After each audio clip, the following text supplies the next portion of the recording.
এই গরিব, তাড়াতাড়ি রাস্তা পরিষ্কার কর আর আমার গাড়ি থেকে দূরে থাকবি। এই গাড়ি কেনার যোগ্যতা তোর নাই। হোটেল মিনিস্টারের মেয়েটা আমাকে অপমান করে চলে গেল। ও, কিন্তু দেখিস, একদিন আমি এমন গাড়ি কিনবো যেটা ওর কল্পনারও বাইরে। ম্যানেজার সাহেব, এই গাড়িটার দাম কত? আগে নিজেকে আয়নায় দেখ। তোর মতো গরিব এটা কিনতে পারবে না।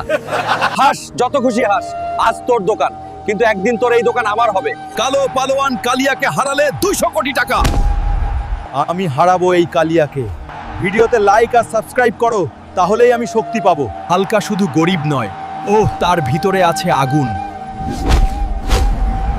কালিয়া শেষ পর্যন্ত হেরে গেল। কালিয়াকে হারিয়ে সবুজ পেল 200 কোটি টাকা। বলছিলাম না, আমি একদিন ফিরবো। আজ থেকে আমি এই শোরুমের মালিক। একদিন আমাকে অপমান করছিলি, আজ দেখ আমার গাড়ি।